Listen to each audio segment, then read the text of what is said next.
दोस्त किया है तो कोई भी बहन नहीं चाहती कि उसके भाई के साथ ऐसा हो, मगर क्या करे बोलिए। अगर वो इतना निष्ठुर काम इस तरह से एक लड़की के ऊपर किया है तो जरूर सजा होना चाहिए। जो सजा दे सरकार, आइन जो ठीक लगे वही कर सकते हैं।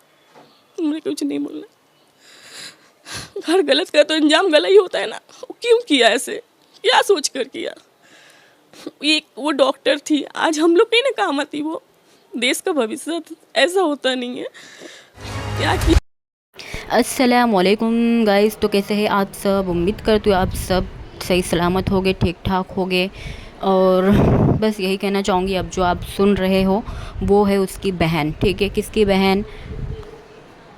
सो गाइस, ये जो है, ये है संजय रॉय की बहन है, जो कलकत्ता में जिसने रेप किया है डॉक्टर का।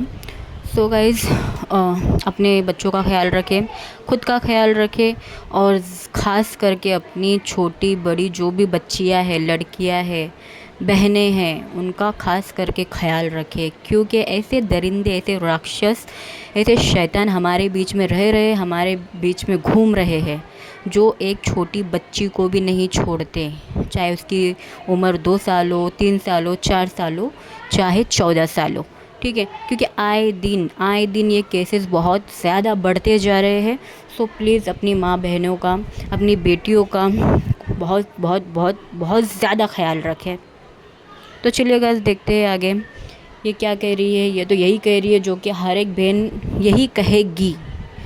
अगर उसका भाई ऐसा काम कर रहा है, इतना घिनौना काम कर रहा है, तो कोई भी बहन अपने दिल पे पत्थर रख के यही कहेगी कि उसको फांसी होनी चाहिए, ठीक है। और लोगों के बीच में फांसी का भी कोई अभी महत्व नहीं रहा है, कोई डर नहीं रहा है दिलों में, तब जाके ये इतना ज़्यादा बढ़ गया है। मैं तो यही कहूँगी कि फांसी नहीं होनी चाहिए। जो पब्लिक प्लेस है, जहाँ पब्लिक बहुत घूमती है, जैसे कि अपने रेलवे स्टेशन हो गया, और गार्डन हो गए, रोड हो गया, चौराया हो गया, बीच का हाईवे हो गया, ऐसे बीच में ये काम पुलिस ही करे। ये कानून बनना चाहिए। मैं ये कहूँगी, ये कानून बनना चाहिए कि जो जज है, ये कानून लाना ही चाहिए कि जो चौराया है, जहाँ पब्लिक जमा होती है, उसको सज़ा दो। तुम फांसी दे रहे हो ना, तो दो, लेकिन लटकाओ मत। बीच पब्लिक के उसको तुम शूट करो, ताकि जो ऐसे सोच रहे हैं ना, जिसका भी दिल ऐसा सोचे, नज़र किसी को गंदी निगाह से देखे, तो उसकी रूह कांपना चाहिए कि नहीं, अब हमारा कानून जो है वो चेंज हो चुका है, ठीक है। तुमसे हिम्मत नहीं हो रही है गला काटने की। सऊदी वाला जो कानून है वो तुम नहीं ला सकते हो कि किसी का गला काट दो। जैसी करनी वैसी भरनी ना। तुम इतना गलत करे, रेप किए तुमने उसकी जान ले ली है, उसकी आँखों में कांच, वो जो चश्मा पहनी थी वो तुमने उसको मारा, तोड़ा फोड़ा, उसके आँख में वो कांच घुस गया, आँखों से खून, नाक से खून, मुंह से खून, हाँ, जो पैर थे उसके, मतलब उसके कोई बदन का हिस्सा सही सलामत नहीं मिला वो लड़की का। तो एक बहन तो यही कहेगी कि फांसी दे दो, लेकिन मैं ये कहूँगी कि फांसी मत दो, मौत ही देना है ना। चौराहे पे जहाँ पब्लिक लोग इनवाइट करो, जैसे शादियों में इनवाइट किया जाता है ना, कि ये जगह पे मंडप है, ये जगह पे, तो वैसा पब्लिक को न्यूज़ भी दिखा दो, इसको मौत होने वाली है, लेकिन लटका के नहीं। तुम्हारी हिम्मत नहीं हो रही है, पुलिस लोगों के पास गन है, गन से शूट करो। लोगों के दिलों में खौफ आएगा वो चीज़ का, कि ये काम करने पे वो इंसान को शूट किया। खून दिखेगा तो खौफ तो ज़रूर आएगा। अब फांसी लगा देते, खून दिखता नहीं है, ना चेहरा दिखता है, आदमी कहता तड़पा ना क्या हुआ, कुछ नहीं दिखता, काला कपड़ा हुआ, बस लटका दिए, खींच लिए, झटके से जान निकल गई। तो इतनी आसानी मौत क्यों देना है? काट दो हाथ पैर, गला काट दो, ख़त्म करो। नहीं कर सकते हो, शूट कर दो पब्लिक के सामने, लोगों को दिखना चाहिए। सो गाइस, मैं तो यही कहूँगी कि ये कानून बनना ही चाहिए यहाँ पर, हमारे भारत में, हमारे इंडिया में। सो गाइस, इसकी बहन क्या कह रही है चलिए सब सुनते हैं। उसकी माँ भी है, जो कि माँ तो थोड़ा मतलब दिमाग से उन हो गए हैं, क्या बोलूँ अभी। तो जो भी आप लोग चलिए सुनते हैं, सुनो, और मैं भी सुनती हूँ आगे का। चलिए।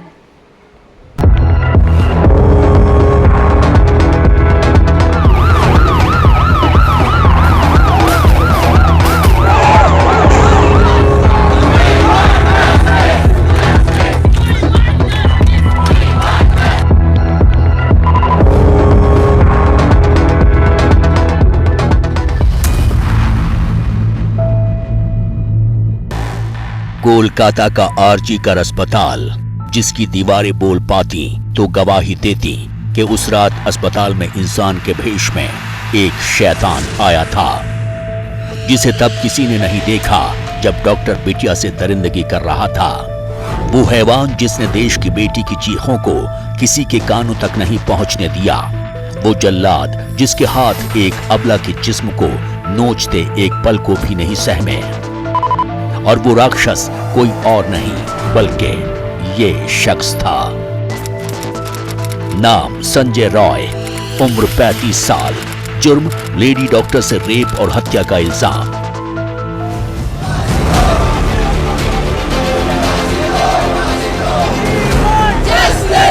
देश को झकझोर देने वाली वारदात का फिलहाल यही किरदार है, यही जिम्मेदार है और यही गुनाहगार है। लेकिन सवाल बरकरार है।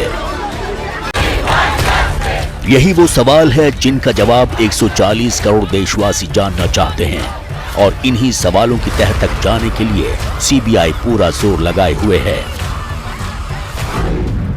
इसीलिए आरोपी संजय रॉय का साइकोलॉजिकल टेस्ट किया गया। सेंट्रल फॉरेंसिक साइंस लेबोरेटरी के 5 एक्सपर्ट की टीम ने सवाल पूछे, वारदात वाली रात से जुड़ी घटनाओं का सच जानने की कोशिश की। पुलिस के मुताबिक अस्पताल में लेडी डॉक्टर से 35 मिनट तक दरिंदगी की गई थी। उन्हें 35 मिनट का सच सामने लाने के लिए संजय रॉय का साइकोलॉजिकल टेस्ट किया गया। लेकिन ये टेस्ट होता क्या है? तुम्हारा नाम क्या है? तुम्हारे पास कितने मोबाइल फोन्स हैं? दोस्तों के नाम बताओ। किसी से कोई दुश्मनी अगर है तो क्यों है? उनके नाम बताओ। वारदात वाले दिन क्या क्या किया? कहां कहां गए थे? किस किस से मुलाकात की? वारदात की रात क्या तुमने शराब पी थी? अगर हां तो कितनी शराब पी थी? क्या तुम नशे के आदी हो? सेमिनार हॉल क्यों गए थे? तुमने पीड़िता को कहां देखा था? वगैरह वगैरह। सीबीआई 8 और 9 अगस्त की दरमियानी रात का सच जानने की कोशिश कर रही है। लेकिन सवाल यह है कि क्या संजय रॉय ने सच बोला? संजय रॉय वो शख्स है जिसे इस मामले में सबसे पहले गिरफ्तार किया गया था, जिसके खिलाफ सबसे पुख्ता सबूत हैं, जिसे अस्पताल में दाखिल होते और अस्पताल से बाहर निकलते देखा गया। सीबीआई सूत्रों के मुताबिक सीसीटीवी फुटेज में नजर आ रहा है कि आरोपी संजय रॉय 8 अगस्त की रात करीब 11 बजे हॉस्पिटल आया था। वो अस्पताल पहुंचने के बाद करीब 30 मिनट वहां रुका। इन 30 मिनटों में आरोपी संजय रॉय की मूवमेंट अस्पताल में नजर आ रही है। इसके बाद वो दोबारा देर रात 3:45 से 3:50 के बीच अस्पताल आता है और फिर सेमिनार रूम के अंदर जाता हुआ नजर आता है। इसके करीब 35 मिनट बाद वो सेमिनार रूम से बाहर निकलता है। इसके बाद सॉल्ट लेक में मौजूद बैरक में आकर पुलिस कर्मियों के पास सो गया। लेकिन बात सिर्फ इतनी ही नहीं है, लिहाजा देश को झकझोर देने वाली वारदात के सबसे बड़े गुनाहगार के परिचय का पोस्टमार्टम करना जरूरी है, वो भी इस सवाल के साथ कि कोलकाता कांड के आरोपी संजय रॉय का पूरा सच क्या है।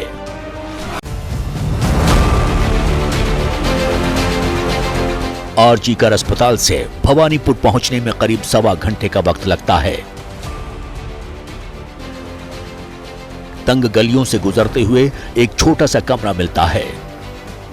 दीवार पर काली मां की तस्वीर थी, कुछ बर्तन थे, एक टेबल फैन भी था। दस्तक देने पर एक बुजुर्ग महिला नजर आती हैं, बताती हैं कि वही संजय रॉय की मां हैं। कहती हैं कि बेटा खुद को पुलिस वाला बताता था। क्या करता था आपका बेटा ये संजय राय? सुना था तो पुलिस में काम करता था, और इससे बात हम तो कुछ नहीं जानता। आपको क्या बताया था उसने? हमको कुछ नहीं बताता, काम में जाता रहा, आता रहा, बहन लोग भी खाना वाना बना के देता ना, बोलता था पुलिस में काम है, यही सुना है। पुलिस में वॉलंटियर था? वॉलंटियर ही मालूम, आप तो सुन रहे, आप लोग के मालूम होगा।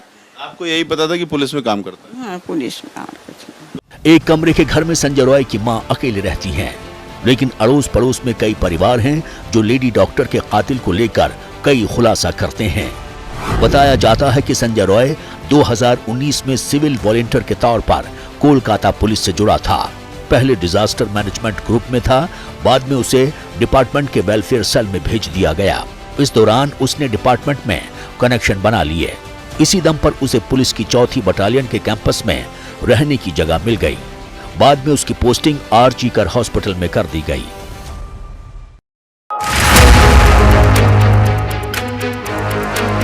संजय रॉय जो टी शर्ट और टोपी पहनकर घूमता था, उस पर कोलकाता पुलिस छपा था। उसने अपनी बाइक पर भी कोलकाता पुलिस का स्टिकर लगा रखा था। वो कुछ वक्त से आरजी कर मेडिकल कॉलेज में पुलिस चौकी पर काम करने लगा था। वारदात के बाद पुलिस चौकी से ही वो गिरफ्तार हुआ था, लेकिन सवाल है कि ऐसा क्या था जिसने एक शख्स को इंसान से शैतान बना दिया। इसका जवाब भी भवानीपुर की उन्हीं तंग गलियों में मिलता है जहां संजय रॉय का परिवार रह रहा था। 8 दिन हो गया, 10 दिन हो गया, कोई फैसला नहीं, कोई मिছিল नहीं है, कुछ नहीं हो रहा। बोलना बेकार ही है ना। देश में झमेला बढ़ रहा, तंगी हो रहा। इतने दिन से सीरिया वाला लोग खोज के नहीं निकल रहा, पुलिस लोग मिल रहा, तो हम लोग पब्लिक क्या करेंगे।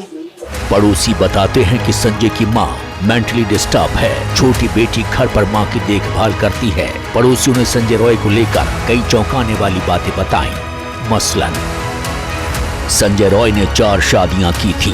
वो अपनी बीवी से मारपीट करता था, इसलिए उसकी 3 पत्नियां उसे छोड़कर चली गई, जबकि 4थी पत्नी की मौत कैंसर से हुई थी।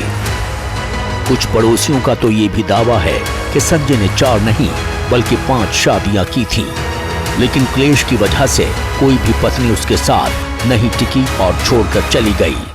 वैसे संजय रॉय के परिवार वालों को भी पक्का पता नहीं है कि अब तक वो कितनी शादियां कर चुका है।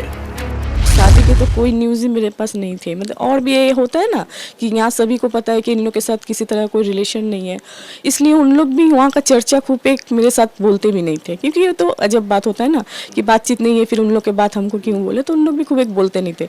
ऐसा जब बच्चे मेरे छोटे थे, कारपूल से छोड़ने जाते, उस टाइम तो बच्चे छोटे, कारपूल में जा रहा था, तो जाते समय हम 2 बार 2 वाइफ को देखे हैं। एक बार पहले एक औरत को देखे बैठी हुई, तो हम पास में ही पूछे कि ये कौन है, बोले ये तुम्हारा भाई शादी किए हैं, उसके वाइफ है। फिर बहुत दिन बाद फिर एक बार एक औरत को देखे, वो अलग, तो मेरे मन में डाउट हुआ कि पहले तो कोई और रहती थी, ये कौन है। तो फिर पास में पूछे तो वो बोले कि तुम्हारे भाई दोबारा शादी किए हैं, माने तुम्हारे भाई को वाइफ है। मतलब पहला वाले बीवी बोले उससे छोड़ा छोड़ी हो गया है।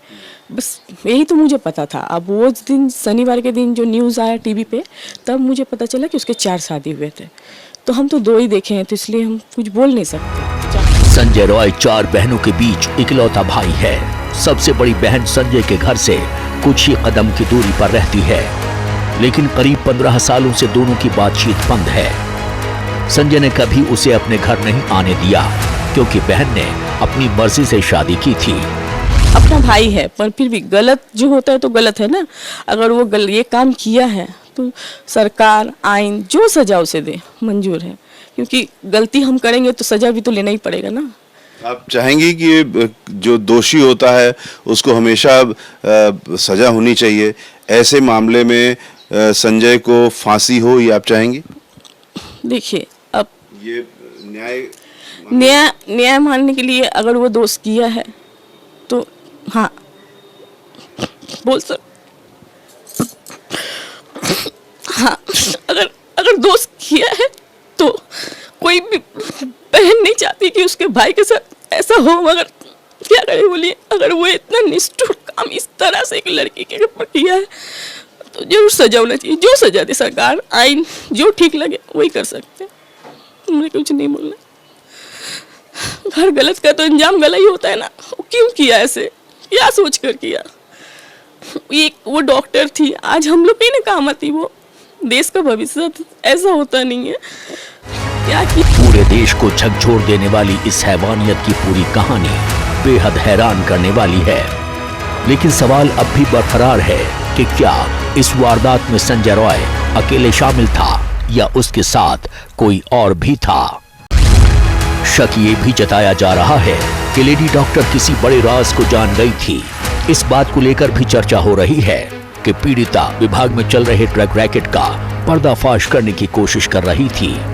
कोई रिजल्ट नहीं मिला है अभी तक। इसकी जो इंक्वायरी चल रहा है इसका कोई रिजल्ट नहीं अभी तक मिला है। इसके लिए आशा करने के बाद हम क्या कर सकते हैं। एकदम हम लोग डिपार्टमेंट का कोई नहीं और कॉलेज का कोई हमारा साथ कोऑपरेट नहीं किया। पहले से तो हम ये बोल रहा है, यही तो दिक्कत है हम लोगों का। जो डिपार्टमेंट पूरा इसलिए इन्वॉल्व है इसमें, जो क्रिमिनेशन घाट का बारे में बोलता है, श्मशान घाट के बारे में, उधर 3 बॉडी पड़ा हुआ था, लेकिन उसका पहले ही हमारा लड़की का बॉडी जला दिया गया। पूरे मामले पर अस्पताल प्रशासन से लेकर दीदी की पुलिस तक सवालों में है। सवाल ये है कि सुसाइड की कहानी किसने और क्यों फैलाई। परिवार को बेटी का शव 3 घंटे तक क्यों नहीं देखने दिया गया। 3 शव होने के बावजूद लेडी डॉक्टर का अंतिम संस्कार पहले क्यों कर दिया गया। पीड़िता की मां के मुताबिक अस्पताल की तरफ से उन्हें पहले बेटी के बीमार होने और फिर आत्महत्या की खबर दी गई, लेकिन जब वो अस्पताल पहुंचे तो 3 घंटे बाद शव देखने दिया गया। शव की हालत दरिंदगी की सच बता रही थी। বৃহস্পতিবার ডিউটি গেছে, শুক্রবার 10:53 তখন ফোন আসে প্রথম। আমরা সাথে সাথেই পৌঁছেছি, গাড়ি নিয়ে যতটা টাইম লাগে। তারপর আমাদের বসিয়ে রেখেছে, দেখতে দেয়নি। তারপর ডিপার্টমেন্টে বসে রয়েছি, 3টের সময় আমাদের দেখতে দিয়েছে। প্যান্ট ট্যান্ট গুলো সব খোলা ফেলা ছিল, গায়ে শুধু একটা জামা ছিল, চাদর দিয়ে মোড়ানো ছিল, হাতটা এরকম ভাঙা ছিল, এখানে চোখ দিয়ে রক্ত পড়ছিল, মুখ দিয়ে রক্ত পড়ছিল। না, আমি বলেছি আমার মেয়ের এই অবস্থা দেখে কেউ বলবে না সুইসাইড করেছে, মানে তাকে দেখলেই বোঝা যাচ্ছে কেউ তাকে খুন করে ফেলেছে। তখন তো আমি বলেছি আমার মেয়েটাকে অনেক কষ্ট করে ডাক্তার বানিয়েছিলাম, এরা আমার মেয়েকে খুন করে ফেলেছে। इल्जामों और सवालों की कड़ियां हर बीतते दिन के साथ लंबी हो रही हैं। इस बीच डॉक्टर बेटी के लिए इंसाफ की जंग कोलकाता से सुप्रीम कोर्ट तक पहुंच गई है। सुप्रीम कोर्ट ने कोलकाता कांड को लेकर स्वतः संज्ञान ले लिया है। अब सुप्रीम कोर्ट में ट्रेनी डॉक्टर के रेप हत्या के मामले की सुनवाई होगी। चीफ जस्टिस DY चंद्रचूड़ की बेंच 20 अगस्त को सुनवाई करेगी। 20 अगस्त को सुनवाई के लिए तय मुकदमों की सूची में ये केस 66वें नंबर पर है, लेकिन उसमें विशेष उल्लेख है कि पीठ इसे प्राथमिकता पर सुनेगी। 14 तारीख को RKG कर मेडिकल कॉलेज पे जो घटना हुई है, जो अटैक हुआ है, उस पे doctor Monika BDS from army college of science dental science Secunderabad से, उन्होंने जो है लेटर पिटीशन के थ्रू सुप्रीम कोर्ट में याचिका डाली है। उसमें उनका ये है कि उसमें सेंट्रल फोर्स को तैनात किया जाए RKG कर मेडिकल कॉलेज की सुरक्षा के लिए जब तक केस की पेंडेंसी है, जिससे वहाँ के स्टाफ की सुरक्षा हो सके, क्राइम सीन की सुरक्षा हो सके और लोग सुचारू रूप से वहाँ अपना काम कर सके। वहीं कोलकाता में CBI अस्पताल में रेप और कत्ल की हर कड़ी को सामने लाने की कोशिश कर रही है। कॉलेज के प्रिंसिपल से सवालात का सिलसिला जारी है, तो साइकोलॉजिकल टेस्ट में संजय रॉय के दिमागी जहर का पोस्टमार्टम किया गया है। लेकिन सवाल ये है कि समाज में जब तक ऐसे राक्षस मौजूद रहेंगे, तब तक बेटियां कैसे महफूज रह पाएंगी। जाहिर है कोलकाता की निर्भया के इंसाफ तक ये जंग जारी रहेगी।